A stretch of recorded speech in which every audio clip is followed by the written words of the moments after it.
Hello everyone and teacher for your question.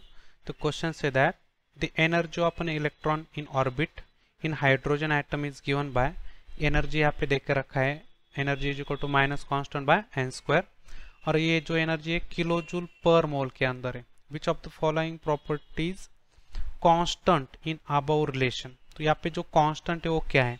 सबसे पहले हमें इलेक्ट्रॉन की एनर्जी को समझना है.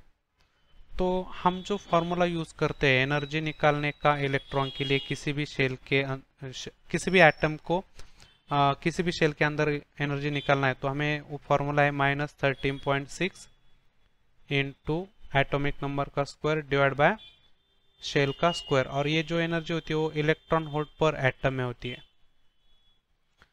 और यही फॉर्मूले को हम किलो जूल के अंदर कन्वर्ट करेंगे और एक सिंगल एटम को मोल एटम के अंदर कन्वर्ट करेंगे. तो यहाँ पे एक मोल एटम के लिए हमें देखना है तो हमें इलेक्ट्रॉन होल्ड को पहले तो किलो जूल में कन्वर्ट करना है और एक सिंगल एटम को एक मोल के अंदर कन्वर्ट करना है.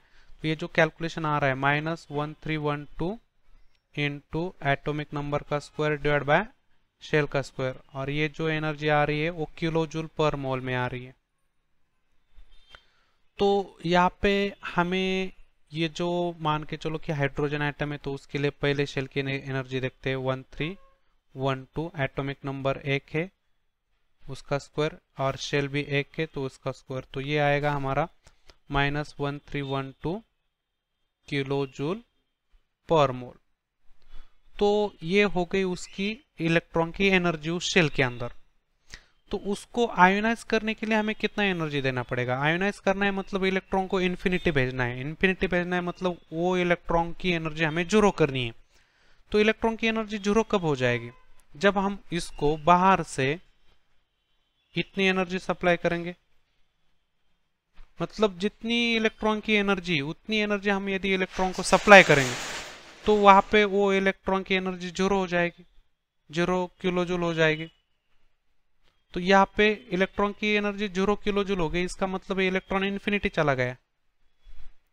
इन्फिनिटी जाना मतलब वहां पे इलेक्ट्रॉन की एनर्जी सबसे ज्यादा रहेगी. तो यहाँ पे इलेक्ट्रॉन अभी गया है इन्फिनिटी मतलब इलेक्ट्रॉन एटम से बाहर हो गया. अभी एटम का और इलेक्ट्रॉन का कोई फोर्स ऑफ अट्रैक्शन नहीं है. तो फिर ये जो कांस्टेंट है ये जो है इसको उन्होंने कांस्टेंट बोला है. तो यही फॉर्मूला मैं यहाँ पे लिखता हूं energy is equal to minus constant divide by n square. तो ये कांस्टेंट क्या है. कांस्टेंट है आयोनाइजेशन एनर्जी क्योंकि कांस्टेंट की वैल्यू है 1312 किलो जूल पर मोल. तो वो तो आयोनाइजेशन एनर्जी है और उसकी खुद की एनर्जी क्या बताना है.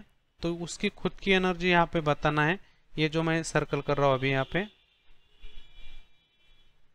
और इस पूरे को मैं यदि सर्कल करूं तो हो जाएगी उसकी एनर्जी. बट खाली ये कांस्टेंट को सर्कल किया है इसका मतलब है वो है 1312 किलो जूल और this is the ionisation energy of electron. तो यहाँ पे हमारा जो आंसर आएगा ऑप्शन 2 यहाँ पे करेक्ट आएगा. Option 2 is correct answer. तो यहाँ पे ऑप्शन 2 के अंदर देख सकते हैं ionisation energy. I have to understand the explanation. Thank you.